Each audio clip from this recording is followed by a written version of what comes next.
Le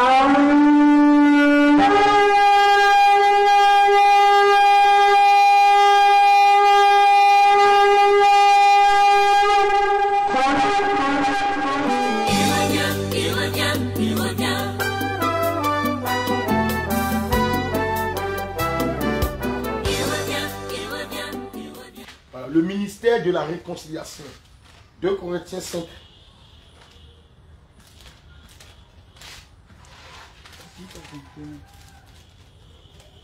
Gloire à Jésus. Alléluia.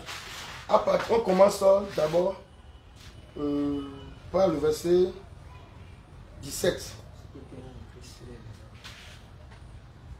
On commence même par le verset 16. Voilà. Un dernier pour lire. Voilà, 1 Corinthiens 2 Corinthiens 5. À partir du verset 16, je lis au nom de Jésus. Ainsi, dès maintenant, nous ne connaissons personne selon la chair.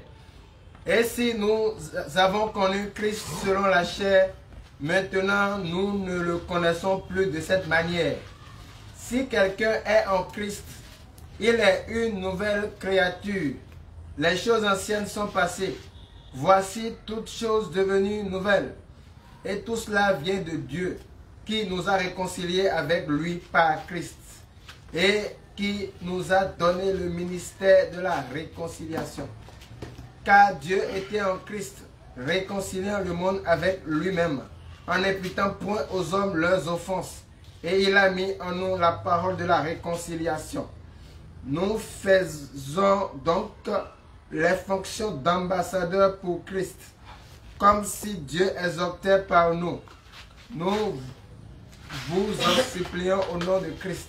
Soyez réconciliés avec nous. Alléluia. Amen. Gloire à Jésus. Amen. Le ministère de la réconciliation. Le ministère de la réconciliation. C'est quoi un ministère? C'est quoi un ministère? Le pasteur Jérémie a dit, notez que le ministère c'est une fonction.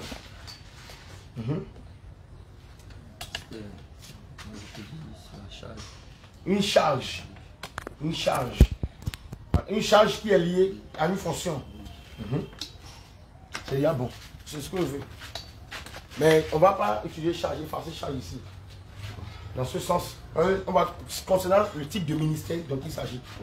Ici, ce n'est pas un ministère de la parole, mais c'est un autre ministère. Quand on lit bien le livre de 2 Corinthiens 5, nous comprenons qu'il y a un ministère qui est accompli ici, mais qui sera révélé par la parole. Ça, c'est sûr. Mais ce n'est pas d'abord un ministère d'autorité comme les 6 ministères. Est-ce que vous comprenez? Voilà. Le ministère de la réconciliation selon 2 Corinthiens 5, verset 16. Ici, Romain, c'est ça? Il y a encore? Voilà, lisez ça, on va voir. Romain 5, il y a encore. Donc, notez que le ministère est une fonction.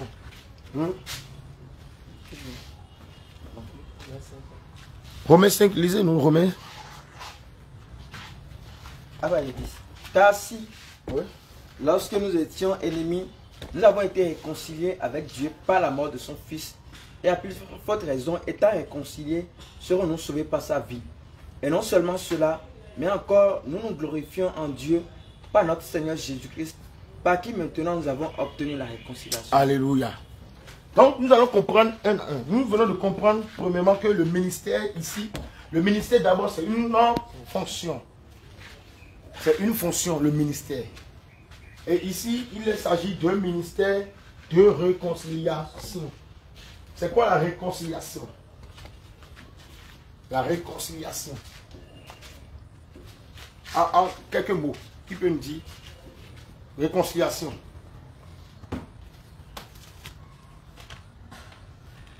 Réconciliation.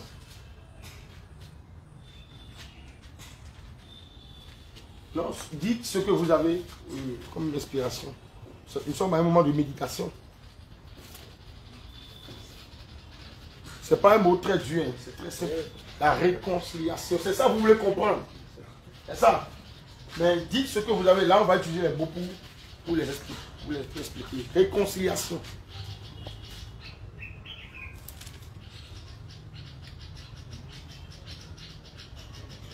Bon, on peut dire que la réconciliation, c'est un acte par lequel deux personnes qui étaient en inimitié se réunissent pour faire la paix. Gloire à Jésus. Donc, le bien-aimé vient de dire que la réconciliation, c'est une action par laquelle deux personnes qui étaient en inimitié, en division, se font la paix. Voilà. Maintenant, ici, est-ce qu'il s'agit de deux personnes? Non.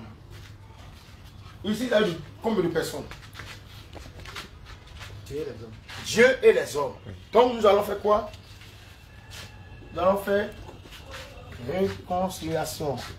C'est ça on fait quelque chose, on appelle cercle vicieux. Vous connaissez? Réconciliation.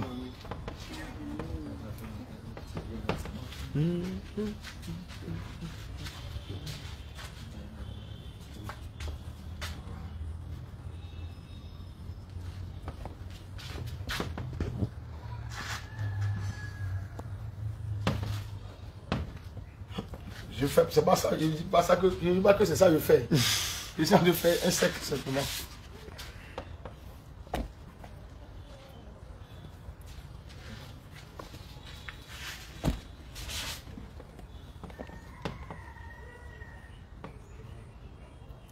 Les hommes. Qu'est-ce qu'on peut mettre ici? La vie éternelle. Voilà. Vie éternelle. On va dire le mot qui est dans 2 Corinthiens pour être structuré.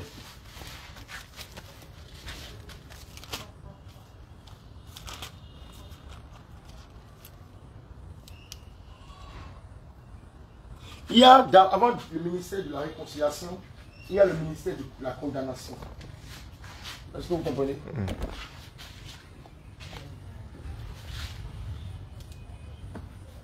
2 Corinthiens 5, verset.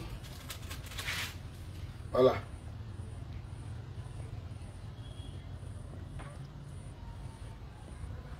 Oui, ce qu'on va mettre, c'est toujours la vie éternelle. Hein. C'est toujours ça.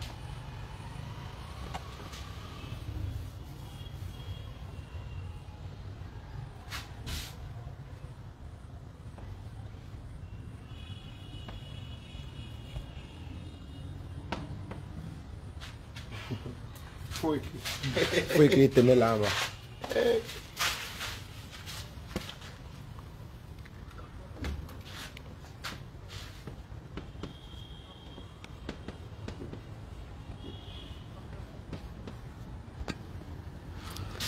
Gloire à Jésus. Voilà. Le ministère de la réconciliation. Le ministère de la réconciliation. Est-ce que vous lisez bien? Lisez bien. Il faut afficher bien le tableau.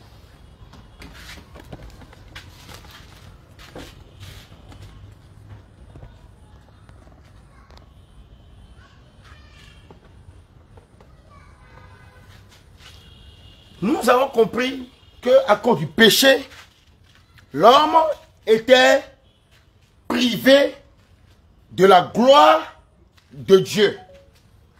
N'est-ce pas? À cause du péché, l'homme était privé de la gloire de Dieu. Et quand on parle de privation de la gloire de Dieu, nous voyons une séparation de l'homme et de Dieu. Une séparation entre l'homme et Dieu. Et lorsque l'homme se sépare de Dieu, l'homme est privé de la bénédiction. L'homme est privé de la gloire. Or, la gloire appartient à Dieu. Et l'homme, à cause du péché, est privé de la gloire de Dieu.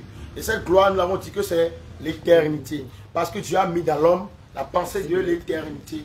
Et l'homme doit croire à la parole et rejeter le péché pour avoir l'éternité, la vie éternelle.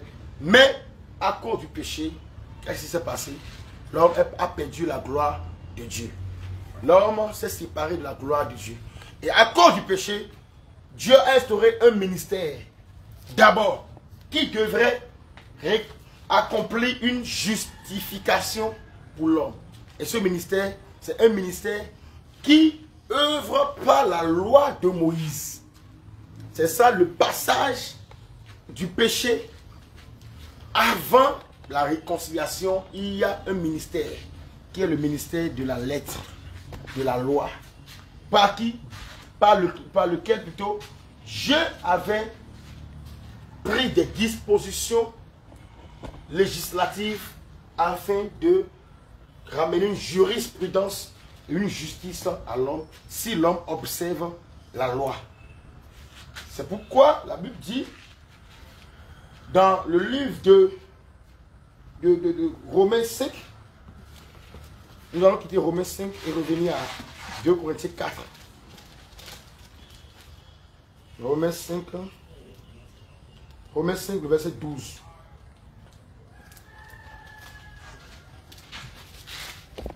Romains 5, le verset 12.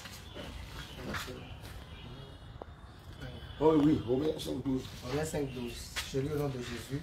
Amen. C'est pourquoi, comme par un seul homme le péché est entré dans le monde, et par le péché la mort, et qu'ainsi la mort s'est étendue sur tous les hommes, parce que tous ont péché. Car jusqu'à la loi, le péché était dans le monde. Jusqu'à la loi, le péché était dans le monde. J'ai parlé du péché qui a séparé l'homme et Dieu. Le péché qui a privé l'homme de la gloire de Dieu. Jusqu'à la loi, le péché était encore dans le monde. Continuez. Jusqu'à Moïse et la loi. Hein? Or, le péché n'est pas amputé quand il n'y a point de loi.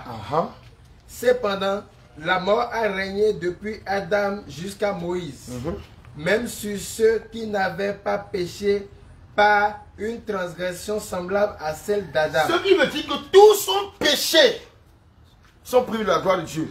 Mais la Bible dit dans Romains 5, 12 que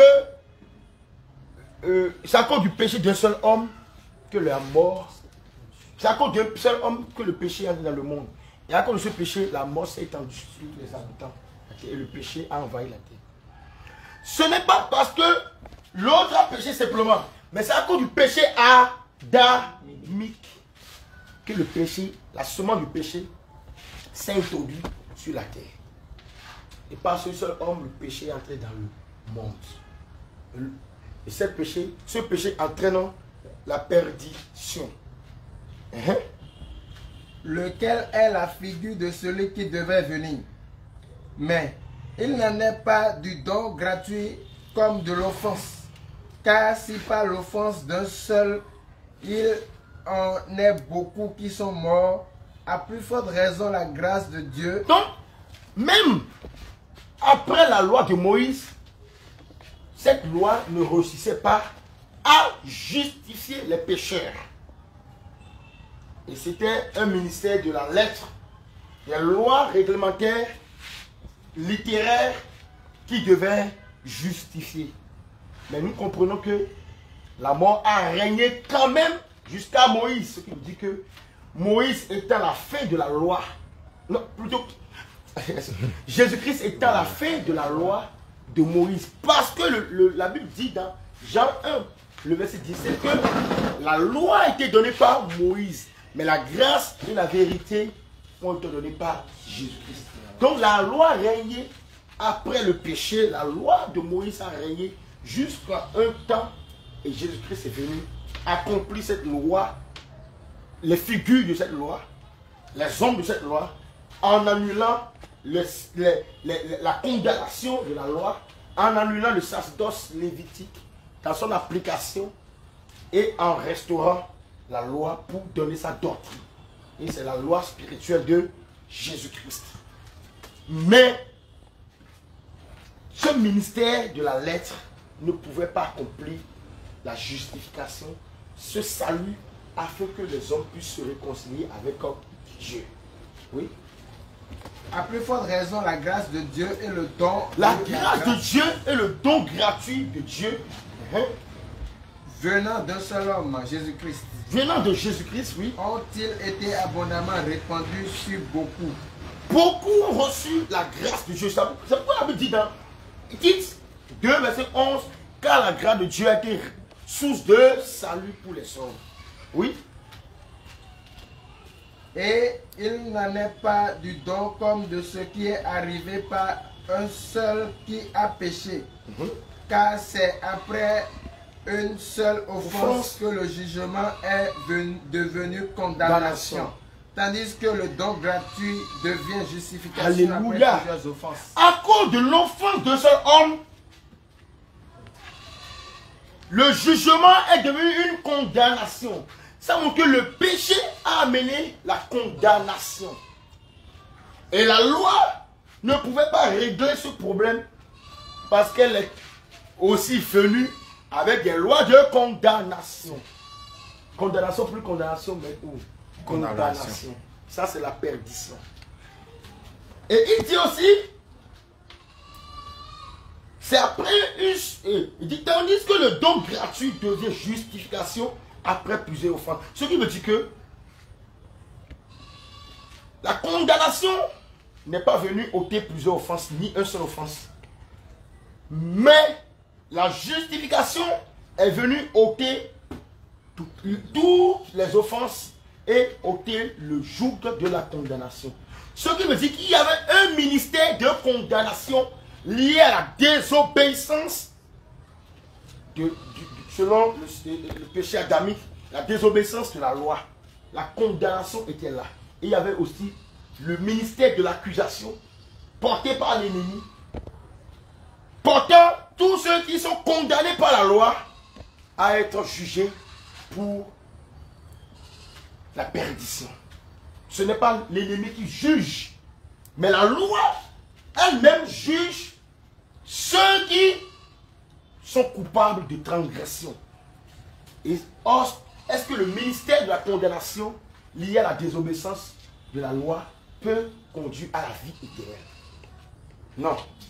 C'est le don gratuit qui ôte toutes les offenses en accomplissant la justification parmi ceux qui étaient perdus, qui viennent à Jésus, qui seront libérés, justifiés. Et ça s'appelle le ministère de la réconciliation. Nous allons continuer. Si par l'offense d'un seul, la mort a régné par lui seul, Oui. à plus forte raison ceux qui reçoivent l'abondance de la grâce et du don de la justice rayeront-ils dans la vie par Jésus-Christ lui seul. Ainsi donc, comme par une seule offense la condamnation a atteint tous les hommes, de même par un seul acte de justice, la justification qui donne la vie s'étend à tous les hommes. Alléluia. Amen. Allons-y dans Éphésiens maintenant. Éphésiens 2, à partir du verset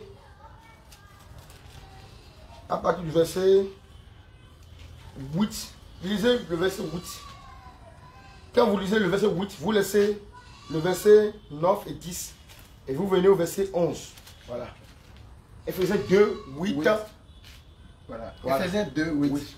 Car c'est par la grâce que vous êtes sauvés. Oui. Par le moyen de la foi. Et cela ne vient pas de vous. C'est le don de Dieu. 11. C'est pourquoi vous, autrefois païens dans la chair, appelés incirconcis par ce qu'on appelle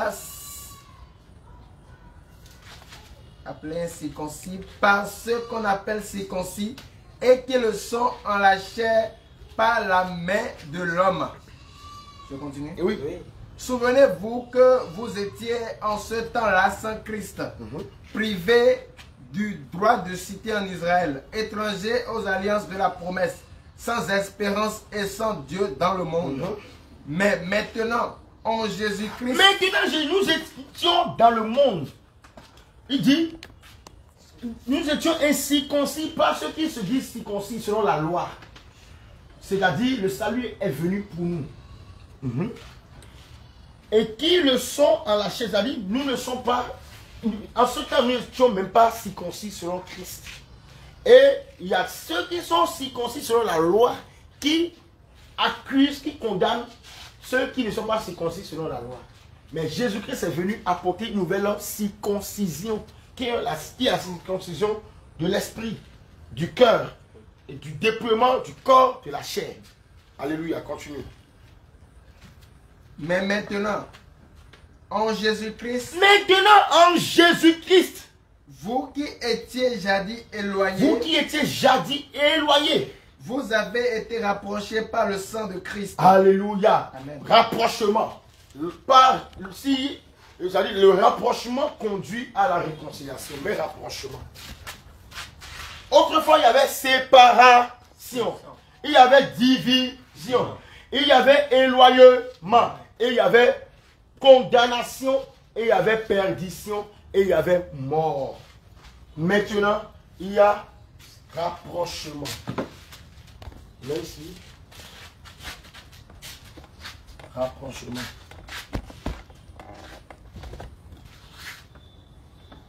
Ici. Et qui met comme ça.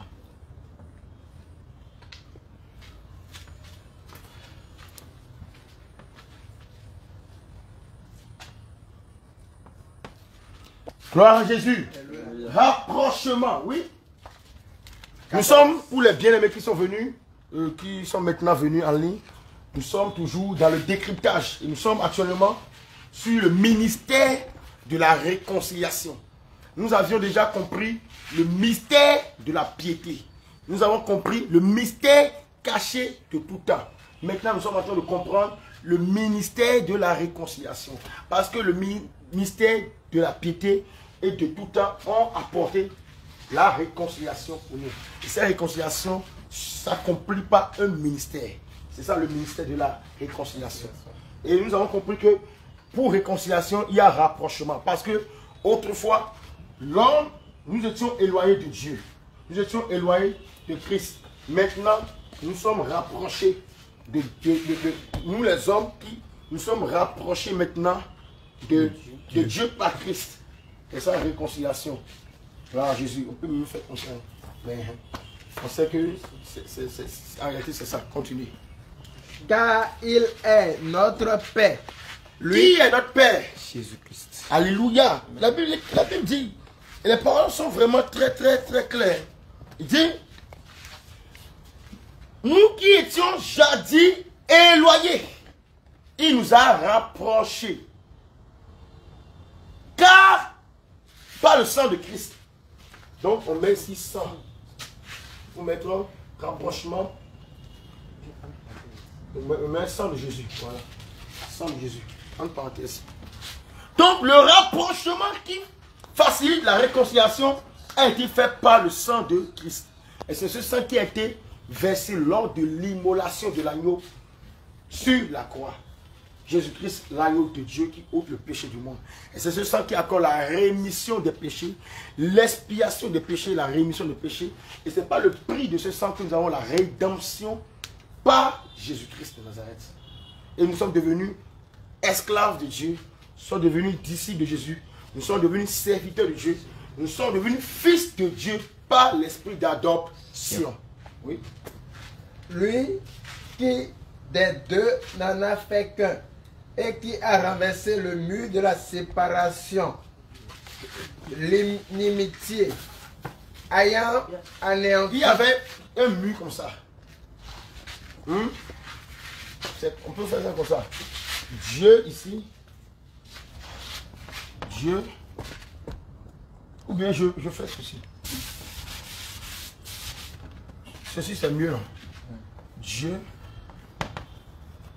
Les hommes. Les hommes. Il y avait un mur qui séparait Dieu et les hommes. C'est le mur de la séparation. Et c'est le mur, quelle est la source? C'est le péché.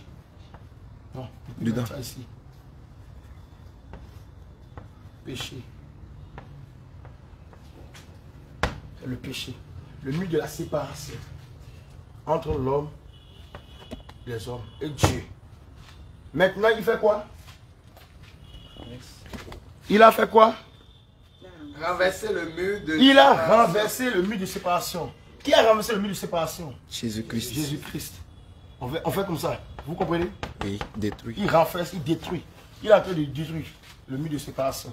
Et qui le fait? Christ. Jésus. Dieu se manifeste en Jésus-Christ. En faisant quoi? En renversant ce mur. Donc, il n'y a plus inimitié. Il n'y a plus séparation. Mais il y a quoi maintenant? Union. Par la justification.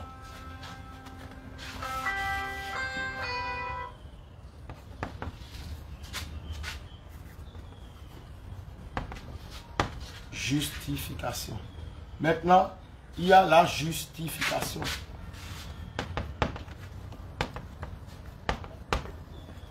Jésus-Christ apporte la justification. Dieu, Jésus-Christ donne la justification aux hommes. Et cette justification, c'est la réconciliation ici. C'est bon? Tu comprends? Justification ou bien non? On fait comme ça, c'est mieux. Voilà. Voilà, justification, réconciliation, justification, ça commence ici. Et ça fait rapprocher Dieu, réconciliation, c'est ça. Gloire à Jésus. Alléluia. Donc montrons bien le tableau pour les bien-aimés qui nous suivent. Et on peut réexpliquer même le tableau. On a compris, selon le ministère de la réconciliation, l'homme était séparé de Dieu, très éloigné de Dieu à cause du péché. Et c'est le péché qui a éloigné l'homme de Dieu. Et ce péché entraînait un mur de séparation que Jésus-Christ est venu briser.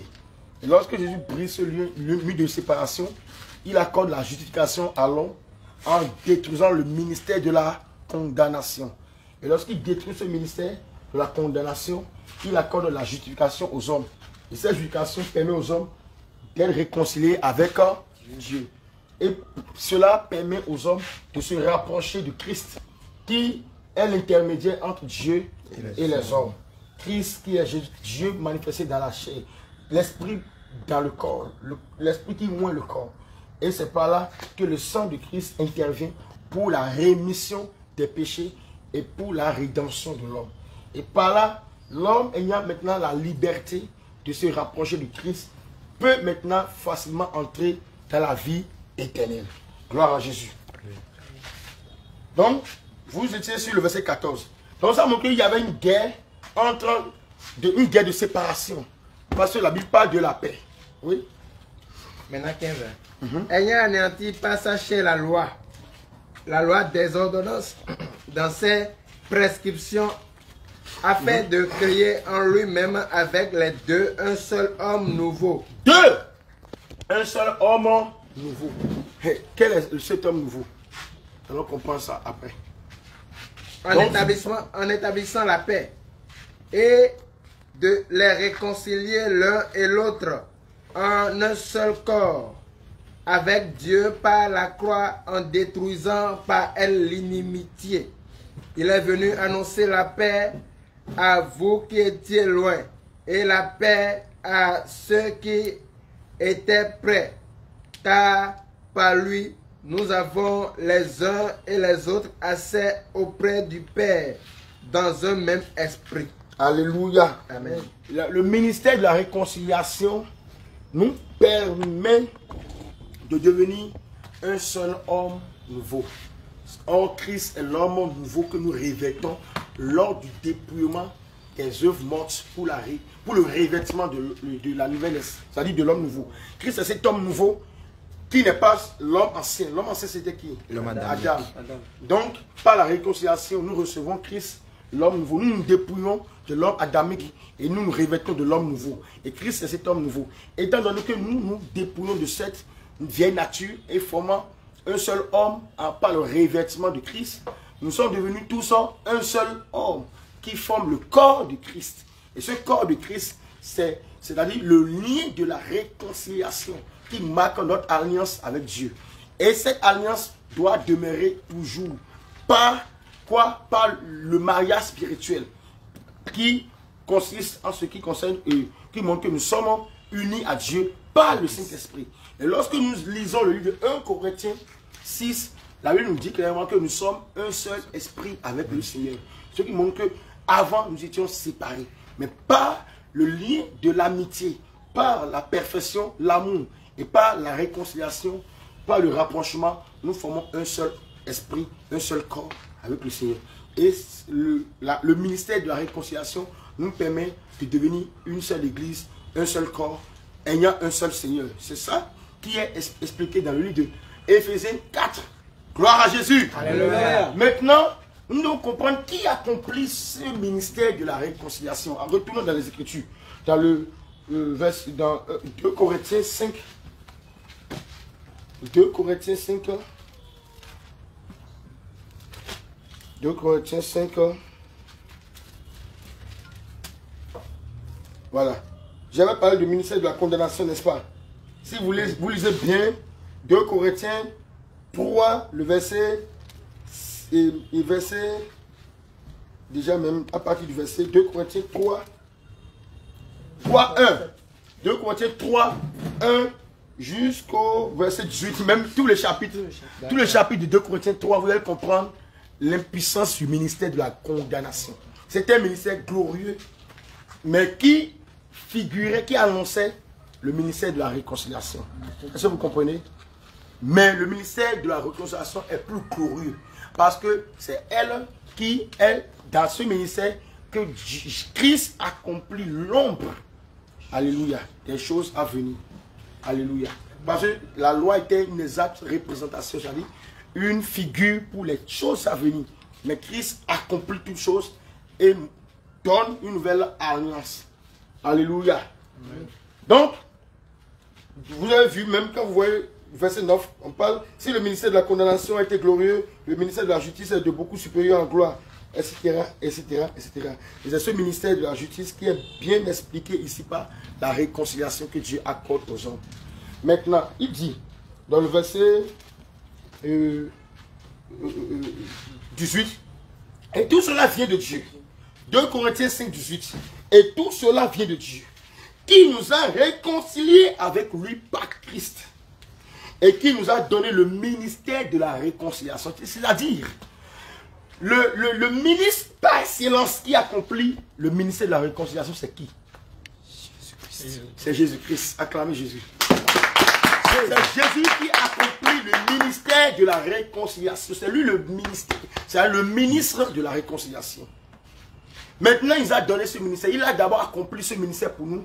Et il nous invite à aller, c'est-à-dire aller annoncer quoi? Nous, on n'accomplit pas ce ministère.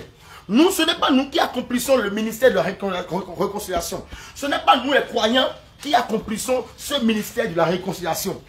Le ministère de la réconciliation a été déjà accompli par Jésus-Christ, par le symbole de la croix. Et quand nous lisons bien Colossiens 2,14, il a effacé l'as dont les hommes nous condamnaient. Il a effacé l'as.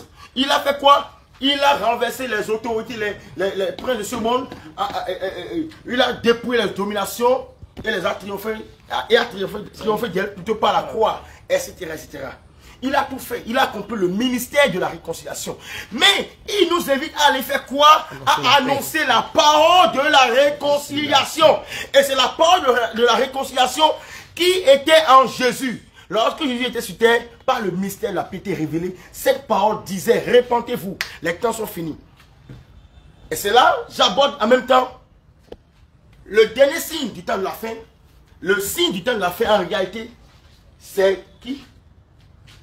Le signe du temps de la fin, c'est quoi? Non, c'est pas le réveil. Gloire à Jésus. Mais le signe du temps de la fin, c'est quoi?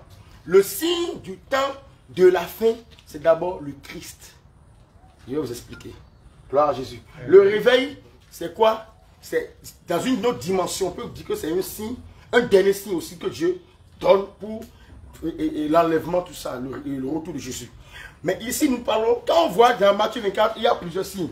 Ça, c'est les signes, des événements, etc. dans le monde entier. Mais nous sommes en train de parler du signe qui marque le temps de la fin. Hébreux 1. Hébreux 1. Hébreux 1, verset 1. Nous allons commencer par là. Et après, nous retournerons à notre livre de 2 Corinthiens. Gloire à Jésus. Et oui, Hébreux. Hébreux 1, verset 1, c'est ça. Hébreux. Oui, à partir du verset 1. Gardez quelqu'un pour garder 2 Corinthiens 5.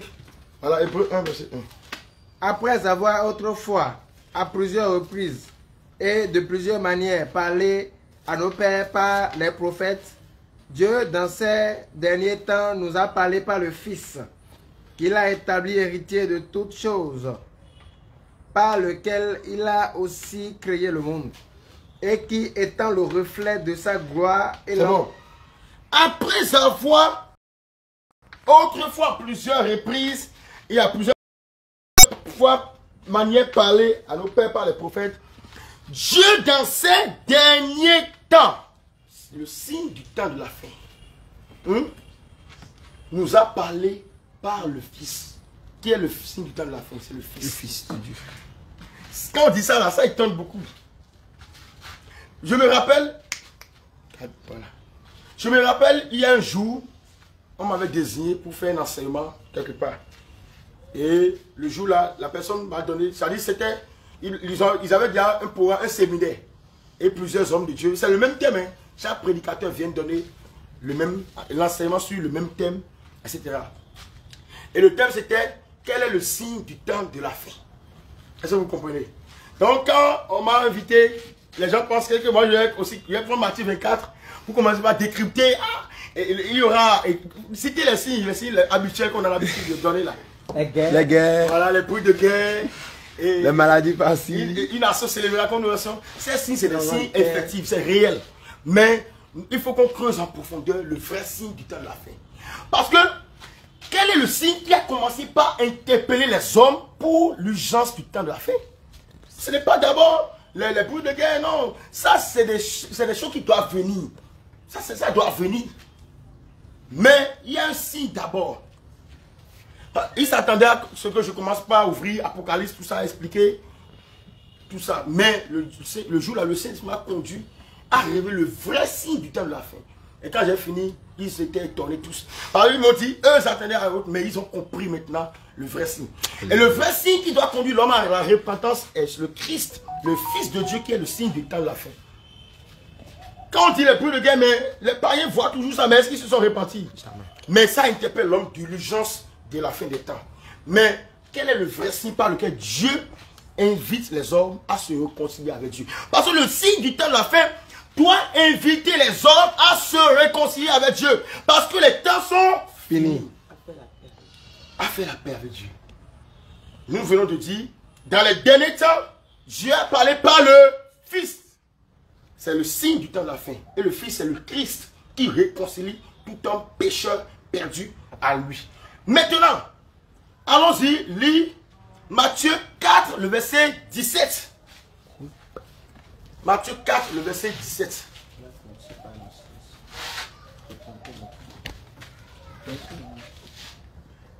Matthieu 4, verset 17.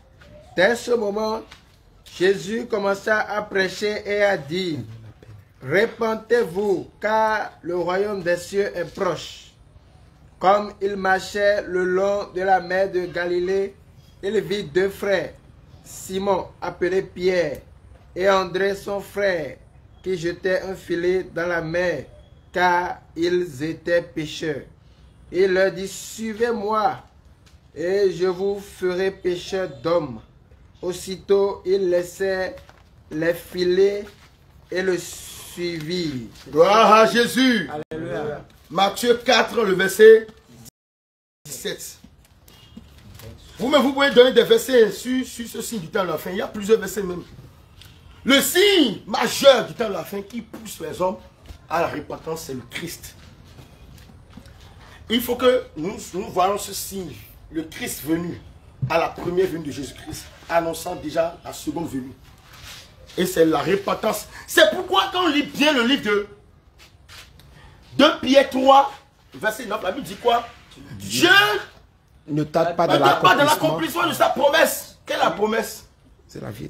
L'avènement de Christ, qui accorde l'accession à la vie. Maintenant, il dit quoi? Il use de patience. Il use de patience, faisant quoi? Ne voulant qu'aucun périsse. Mais que tous parviennent à la repentance. Le signe du temps de la fin, c'est Christ ne voulant qu'aucun périsse, mais que tous parviennent à la repentance. C'est ce signe qui montre Christ, qui manifeste la volonté de Dieu de sauver tout homme. C'est le vrai signe. Oui, vous voulez Oui, c'est pourquoi, je me dis que c'est sûrement pourquoi on dit souvent que quand on va à l'évangélisation, notre message doit être centré sur la réconciliation, la paix entre le monde et Dieu. Parce que je pense qu'avec ce qu'on vient de voir, si nous allons à l'évangélisation et que nous annonçons les événements qu'on connaît, les guerres, par-ci, les païens savent tout ça. Ils savent tout ça. Mais ils ne veulent pas croire. Voilà. Donc il faudrait que nous leur annonçons la paix. Christ qui doit les amener à faire la réconciliation avec le Seigneur. Et ce n'est pas ceux-là qui vont véritablement revenir au Seigneur pour pouvoir accéder à la vie. Alléluia. Donc si on va à l'évangélisation, on dit aux païens, les temps sont finis. Les temps sont finis. Mais pour être sauvé, il faut croire au Seigneur Jésus. Lui qui nous réconcilie avec Dieu. Si vous n'êtes pas réconcilié avec Dieu, vous ne pouvez pas entrer au ciel. Et comment être réconcilié avec Dieu? Ils vont dire, comment être réconcilié avec Dieu? Et vous allez commencer par les dire, il faut croire au Seigneur Jésus, il faut se repentir, il faut confesser ses péchés, il faut être baptisé au nom de Jésus. En réalité, c'est quoi? Le signe là, c'est d'être sauvé. Il faut que la personne soit sauvée pour aller au ciel. C'est ça qui nous suffit. Est-ce que vous comprenez? Oui. Maintenant, s'il est sauvé là, on peut lui narrer les pouls de guerre. Voilà. Et pour que lui-même puisse se préparer, qu'il ne commence pas à voir ces choses. Mais si nous ne parlons pas de Christ, c'est que nous parlons des signes, des temps de la fin, nous n'avons rien fait. Parce que le seul signe, c'est Christ. C'est pourquoi la Bible dit dans Matthieu 17 que Jésus dit, répandez-vous, car le royaume des cieux est proche. Donc il a dû d'annoncer le temps de la fin qui manifeste la fin du royaume, c'est-à-dire qui manifeste plutôt l'accomplissement du royaume de Dieu. Et là, le signe du temps de la fin consiste aussi à distribuer les cartes d'invitation pour les païens. Voilà. En leur disant, voici Christ le signe. Christ est le signe, le temps de la fin. Voyez Christ. C'est quoi la Bible dit? Quand on lit bien, alléluia, le signe du temps de la fin, c'est le Christ réellement. Quand vous lisez Matthieu 25, allons-y dans Matthieu 25. Vous allez voir que le signe du temps de la fin qui prend le réveil, c'est le Christ. Notre affaire aujourd'hui en tant que chrétien, ce n'est pas de passer tout le temps sur les événements du temps de la fin, mais c'est de vivre Christ. Et de voir les actualités, le cours des événements du monde à travers les Écritures. Pour voir en quel temps nous sommes. Vous voyez, on doit continuer à examiner les événements du temps de la fin. Je ne dis pas de ne pas lire, de ne pas méditer Apocalypse, Daniel. Non, nous-mêmes on le médite chaque fois. Mais ce que nous devons faire le plus, c'est de porter nos regards sur Christ, qui est le signe du temps de la fin. Parce que dans les derniers temps, Dieu nous a parlé par le Fils. Et quel est le message du Fils? Le message de la réconciliation. Parce que lorsque le Fils était présent sur terre, lors de sa première venue, le Christ en lui annonçait un message de réconciliation, qui est le message du retour au Créateur. Le message qui dit, repentez-vous, le royaume des cieux est proche. C'est ça le signe du temps de la fin. Et nous allons voir quel est l'impact de ce signe et qui est l'image visible de ce signe. Matthieu 25. Vous allez laisser même là où on a parlé de la lampe. C'est le verset 6. Voilà, voici le pouls. Voilà. Lisez l'avant-dernier verset et lisez ce verset. Matthieu 25, verset 5 à 6. Il dit, comme l'époux tardait, tout s'assoupit et s'endormit. Au milieu de la nuit, on cria, voici l'époux, allez à sa rencontre. Gloire à Jésus. Alléluia. Gloire à Jésus. Alléluia. Je relis. Vous êtes à quel verset? Verset 5, 6. Voilà. Comme l'époux tardait, toutes s'assoupirent et s'endormirent. En réalité, comme tu as dit, c'est le réveil, c'est bon, c'est le réveil. Mais c'est d'abord Christ qui démontre le réveil. Est-ce qu'on peut parler du réveil sans parler du signe qui annonce le réveil? C'est Christ qui est le réveil. C'est lui qui réveille. Maintenant, nous devons faire quoi? Nous devons révéler qui est Christ. Révéler, voici le Christ, aller à sa rencontre. Et quand l'on fait comme ça, les gens se réveillent de leur sommeil. Maintenant, il a dit quoi? Comme l'époux tardait, tout s'assoupit et s'endormit. Au milieu de la nuit, on cria, voici l'époux, allez à sa rencontre. Au milieu de la nuit, quand on dit la nuit, c'est quoi? C'est là le temps de la fin. la nuit, c'est le temps de la fin. La Bible dit Jésus reviendra comme un voleur au milieu de la nuit. C'est pas la nuit que Jésus va venir. Jésus dit que Jésus va venir la nuit. Il peut venir la nuit, il peut venir le matin, il peut venir. Ça, lui-même connaît le jour de sa venue et les circonstances de sa venue. Mais, nous devons comprendre que la nuit symbolise la fin de la journée. Et la nuit manifeste plutôt c'est-à-dire la fin d'un jour. Ce qui montre que, nous savons qu'un jour représente une dispensation, un temps devant le Seigneur. Donc, il viendra à la fin des temps. Mais, quel est le signe pour montrer que Jésus-Christ est là? Nous devons dire, voici l'époux. Parce que Christ est le signe du temps de la fin. Et lorsque nous montrons Christ qui annonce ce message du temps de la fin, lorsqu'il y a le signe du temps de la fin, il y a aussi le message du temps de la fin. Et le message du temps de la fin, c'est quoi? La parole de la réconciliation. Acclamez Jésus. Jésus.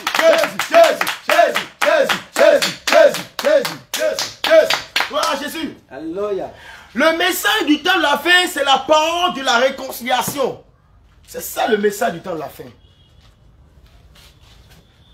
Les bruits des guerres, tout ça, Matthieu 24, et les trompettes, tout ça, c'est bon. C'est très bon. Et c'est biblique et nous le renseignons chaque fois. Mais, nous devons sonner la trompette qui annonce quoi? La parole de la réconciliation. Puisque Dieu lui-même dans la chair, Jésus-Christ lui-même annonçait la parole de la réconciliation. Alléluia. Et c'est par cette parole de la réconciliation que Jésus tend la main au pécheur, dit, oh, venez à moi. Il dit encore par la parole de la réconciliation, selon le livre de Matthieu 11, le verset 8, il dit quoi? Venez à moi, vous tous qui êtes fatigués, chargés, et je vous donnerai le repos. Pourquoi? Quel est le repos? Ce repos, c'est la vie éternelle.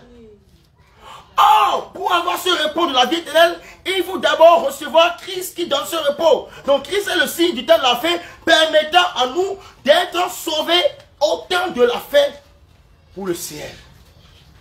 Est-ce que vous comprenez? Donc le message du temps de la fin, c'est la parole de la réconciliation. Et cette parole, c'est la sainte doctrine. C'est l'évangile éternel.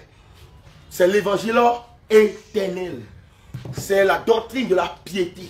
La doctrine de Christ. Le salut qui sauve. Alléluia. Amen. Et il dit quoi? Continuez le livre de 2 Corinthiens 5. Venez au verset 18 à 19. Voilà. Et nous allons et tout cela vient de Dieu, qui nous a réconciliés avec lui par Christ, et qui nous a donné le ministère de la réconciliation. Car Dieu était en Christ, réconciliant le monde. Dieu était en Christ. C'est ça. Alléluia. Gloire à Jésus. Comprenons quelque chose. Le ministère de la réconciliation, c'est la révélation du mystère de la piété. C'est la révélation du mystère de la piété. C'est pourquoi quand vous me donnez la liste, je vous ai dit, on va parler d'abord du ministère de la piété, après le ministère caché de tout temps. Et troisièmement, nous allons parler du ministère de la réconciliation. Le ministère de la réconciliation est Dieu dans la chair, l'esprit dans le corps, l'invisible dans le visible. Or, le ministère de la réconciliation se base sur Christ, qui montre que Dieu était en Christ. Dieu était dans le corps, l'esprit dans le corps. Et ça fait Dieu dans la chair. Mais on dit encore Dieu était en Christ. Le Christ était dans le corps. L'esprit dans le corps. Dieu était en Christ. Ce qui me dit quoi? Que ça dit Dieu, ça dit c'était la manifestation de la plénitude de Dieu pour le salut des hommes. Réconciliant le monde avec lui-même. Nous on fait quoi? Dans le ministère de la réconciliation, Dieu à la croix a déclaré la réconciliation. Jésus-Christ a déclaré la réconciliation. En tendant la main, et lorsque nous tournons vers la croix, quand on dit on tourne vers la croix, ce n'est pas une croix physique. On tourne vers la réconciliation, le ministère de la réconciliation. Et par ce ministère, nous obtenons miséricorde, pardon, et nous sommes sauvés. Donc, nous les croyants, nous sonnons la trompette de la parole de la réconciliation.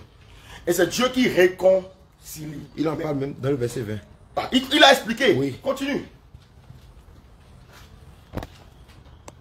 En n'imputant point aux hommes leurs offenses. Oui. Et il a mis en nous la parole de Il a mis en nous la parole de la réconciliation. Dieu en Christ accomplit le ministère de la réconciliation.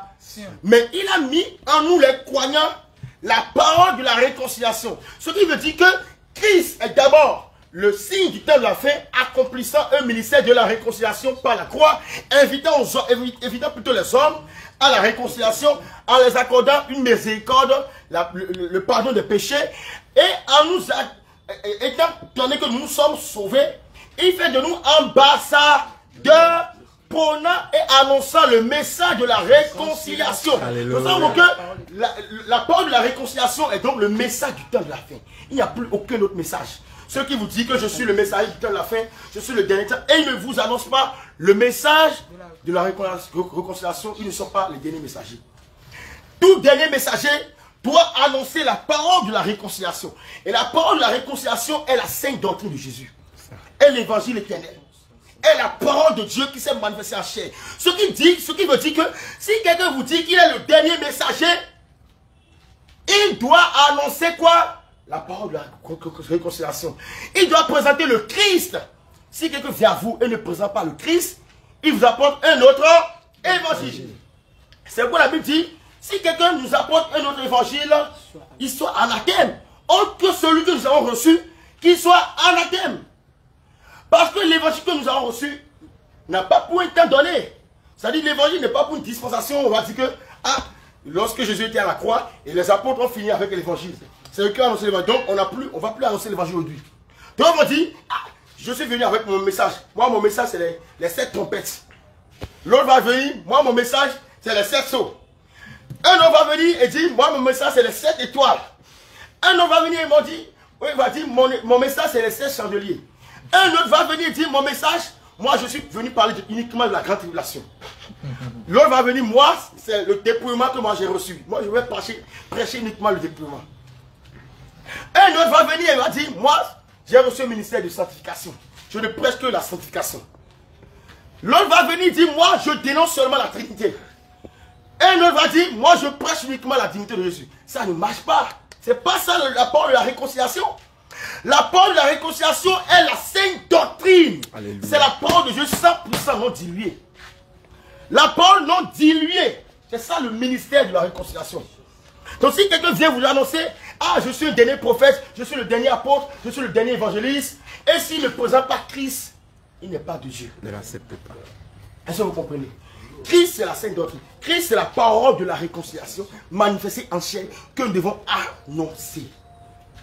Ça montre que le seul messager du dernier temps, le seul dernier prophète, messager suprême, unique des derniers temps, c'est Jésus. Alléluia. Jésus.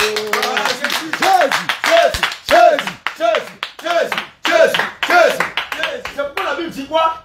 La grâce a été donnée par Moïse. Non, la loi a été donnée par Moïse et la grâce et la vérité ont été données par Jésus.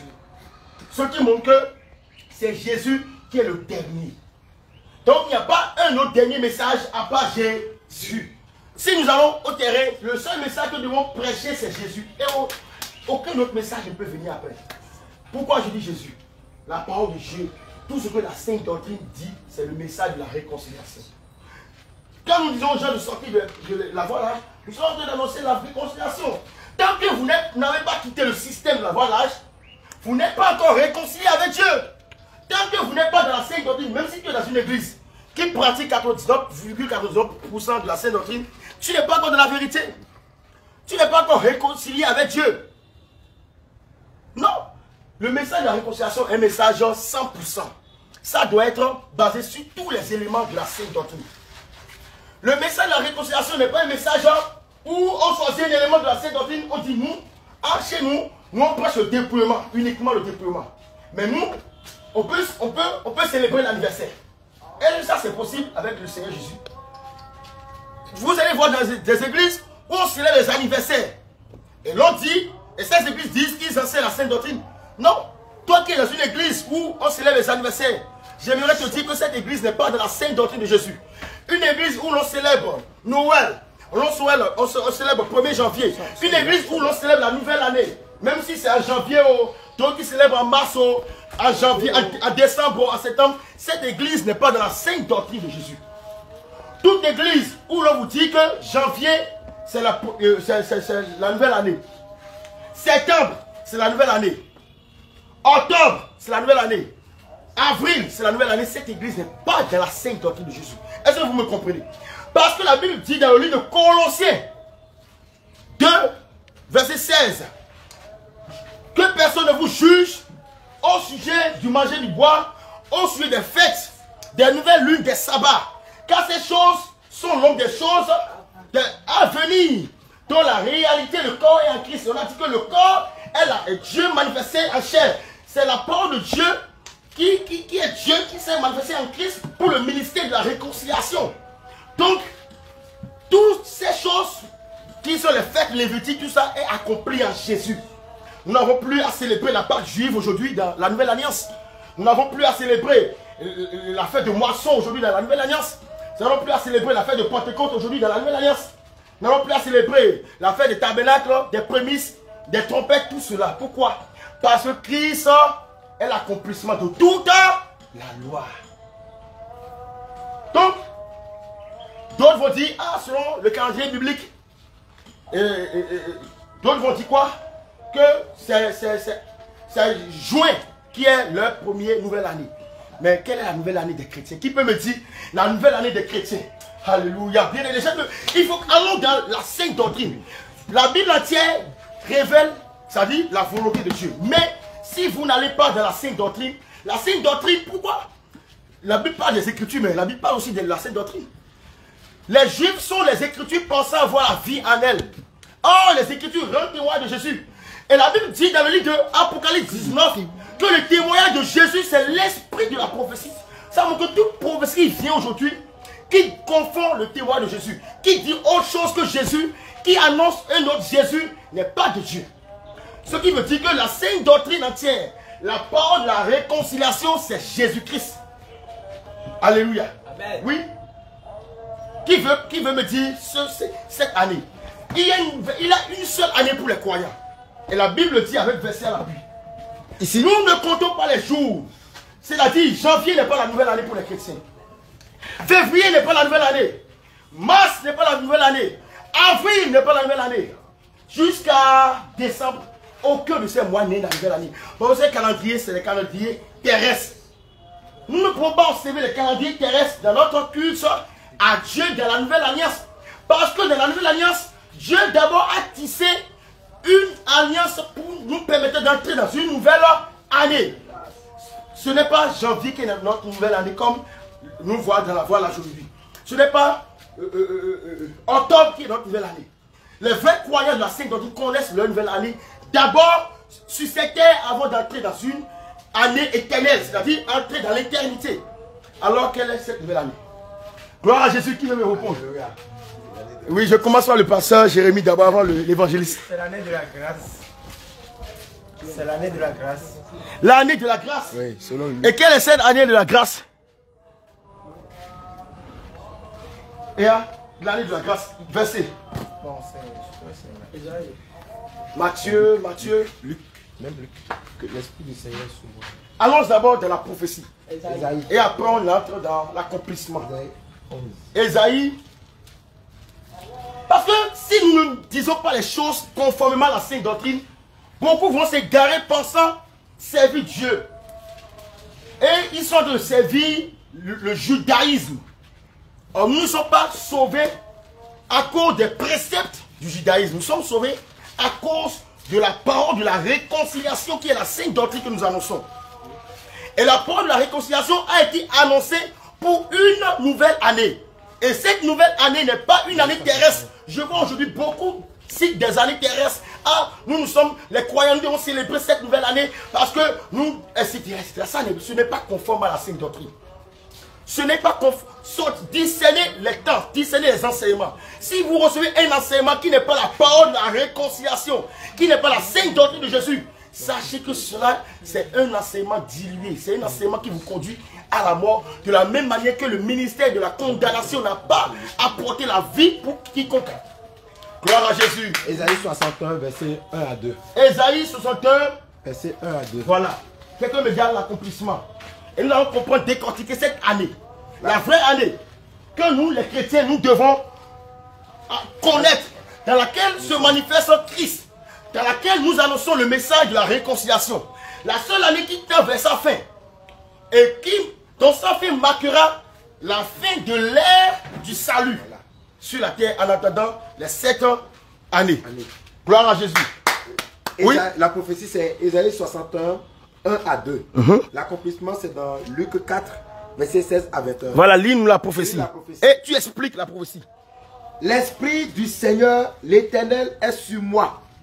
Car l'Éternel m'a oint pour porter de bonnes nouvelles aux malheureux. Il m'a envoyé pour guérir ceux qui ont le cœur brisé, pour proclamer aux captifs la liberté et aux prisonniers la délivrance, pour publier une année de grâce de l'Éternel et un jour de vengeance de notre Dieu. Pour publier une année de grâce de l'Éternel. Quand est-ce que l'année de la grâce a été publiée? L'arrivée de Jésus. Lisez-nous le verset qui prouve. Luc 4, verset 16 à 21. L'écriture parle d'une année de grâce. Mais c'est tellement clair. Nous les croyants sauvés par la grâce, selon Éphésiens 2, verset 8, nous n'avons plus aucune année sur terre. Dans notre culte avec Dieu, c'est-à-dire dans notre rapport dans la maison de Dieu, dans l'adoration, dans notre pratique doctrinale, nous n'avons aucune année à suivre. Seulement l'année de grâce. Maintenant, dans nos rapports, dans la société, dans le monde, nous observons le calendrier parce que le monde est régi par le calendrier pour pouvoir connaître les temps, pour pouvoir connaître les circonstances. Mais dans notre culte et dans notre espérance, dans notre vie de foi chrétienne, notre vie n'est pas, notre espérance en Jésus n'est pas basée sur un calendrier humain où nous allons organiser des fêtes charnelles sur les calendriers terrestres. Mais notre calendrier est dessiné par la prophétie biblique. C'est un calendrier prophétique dans lequel nous sommes aujourd'hui en train d'annoncer la parole de la réconciliation. Gloire à Jésus. Luc 4, verset 16. Oui. Il se rendit à Nazareth où il avait été élevé. Et selon sa coutume, il entra dans la synagogue le jour du sabbat. Il se leva pour faire la lecture. Et on lui remet le livre du prophète Ésaïe. L'ayant déroulé, il trouva l'endroit où il était écrit: l'Esprit du Seigneur est sur moi, parce qu'il m'a oint pour annoncer une bonne nouvelle aux pauvres. Il m'a envoyé pour guérir ceux qui ont le cœur brisé, pour proclamer aux captifs la délivrance et aux aveugles le recouvrement de la vue, pour renvoyer libres les opprimés, pour publier une année de grâce. Acclame Jésus. Alléluia. Gloire à Jésus. Alléluia. Une année de grâce. Une année de grâce. Mais depuis le temps où Jésus a prononcé ces paroles, l'année de grâce a commencé. Et c'est après ce temps qu'il a commencé par annoncer la repentance. Quand nous lisons bien, continuez, vous allez voir. Si nous ne trouvons pas ça directement ici, nous allons voir ça dans Matthieu 4, 17, que nous avons déjà lu. Gloire à Jésus. Nous allons trouver ça. Voilà.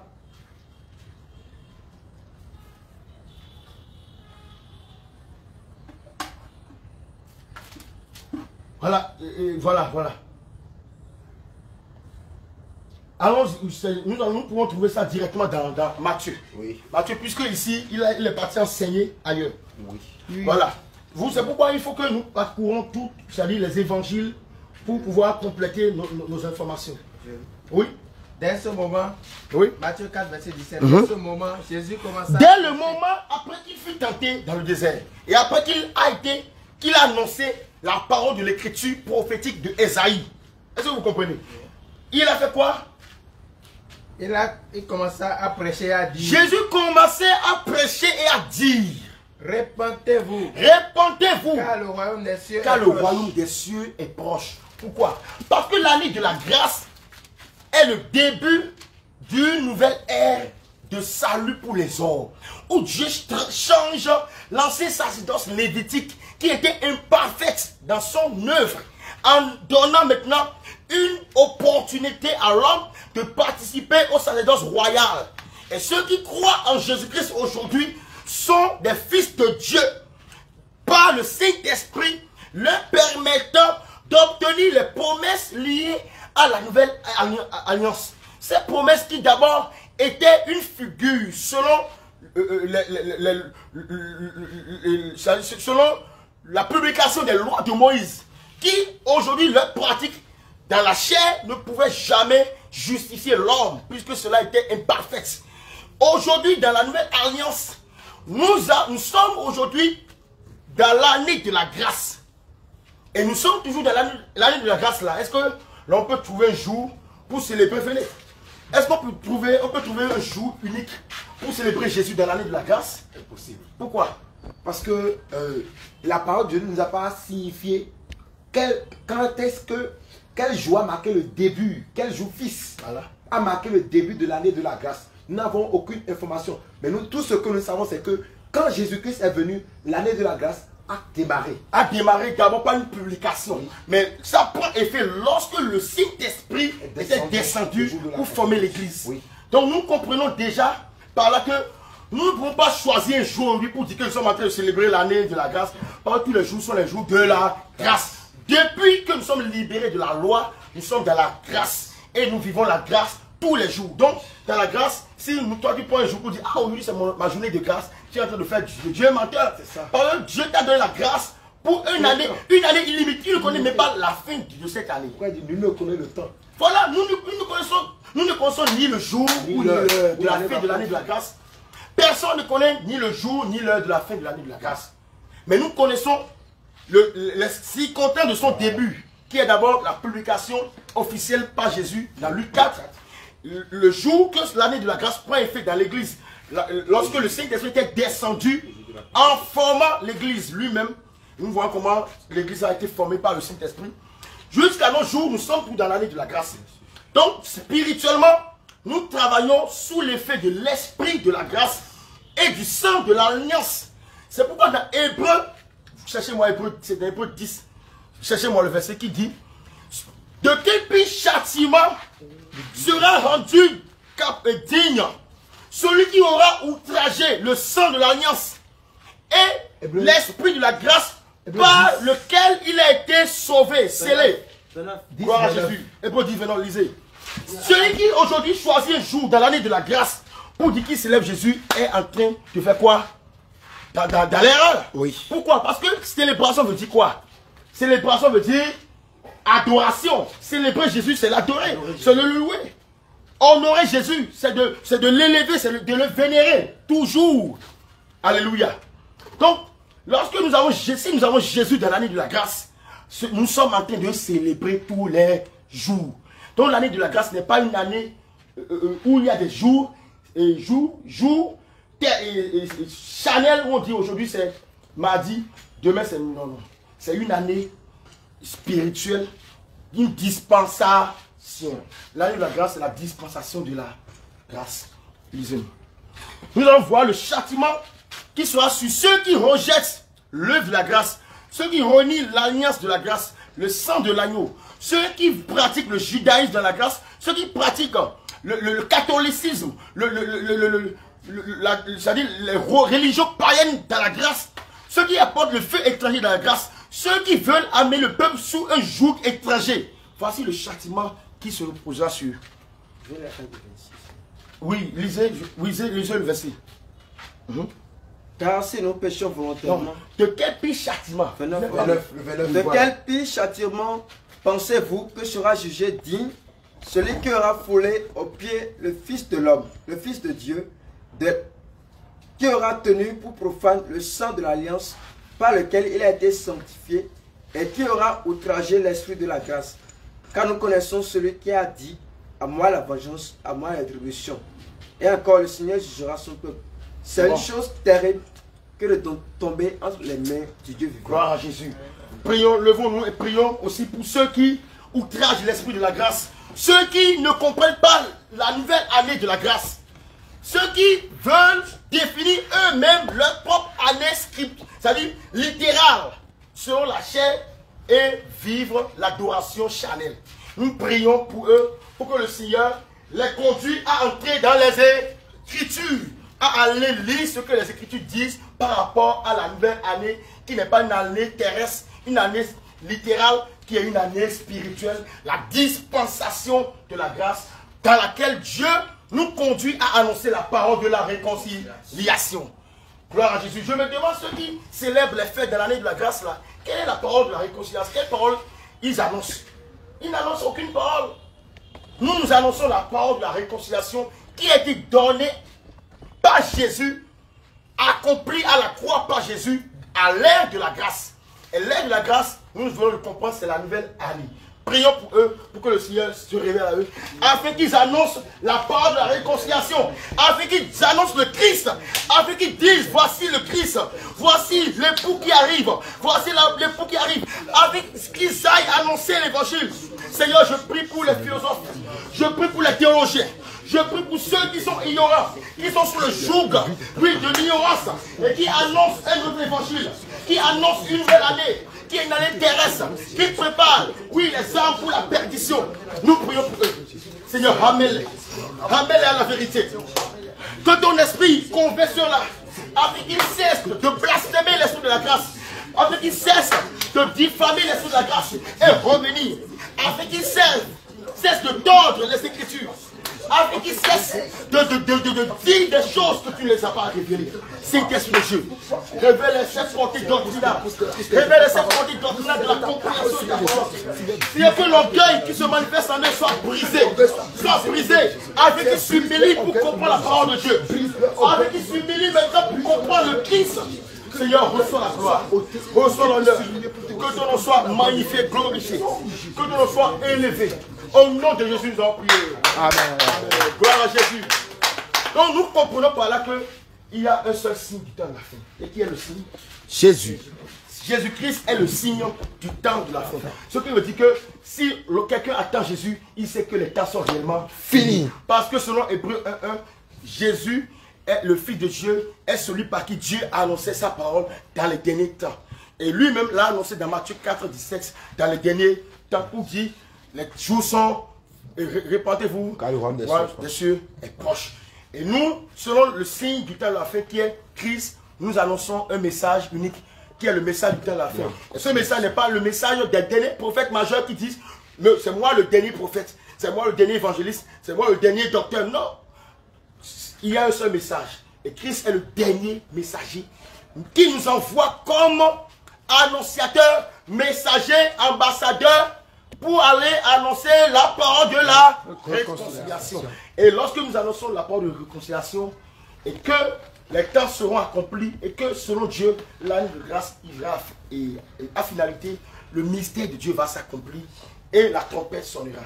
Et cette trompette, c'est la dernière trompette qui est l'événement majeur par lequel plutôt nous serons enlevés. Et la parole de la réconciliation, c'est la trompette de rassemblement. C'est la trompette qui mobilise. C'est la trompette qui dit, venez à Jésus, les temps sont finis. Gloire à Jésus. Donc, on pourrait ajouter aussi. Vous pouvez donner vos apports aussi. Bon, puisque la Bible dit que Christ est le commencement et la fin, le premier et le dernier. Donc, s'il a été le commencement, comment dirais-je, du temps de la grâce, il est aussi la fin, celui qui annonce la fin du temps de la grâce. Alléluia. Donc nous ne pouvons que parler de Christ. C'est pourquoi c'est le Seigneur Jésus lui-même qui a le signal donné. Voilà. À la voix d'un archange. Le premier signal, c'est lui qui l'avait donné. Oui. Dans Matthieu 4.17. Et il a donné encore le signal pour sonner la trompette. Donc Christ est vraiment le signe majeur du temps de la fin. Alléluia.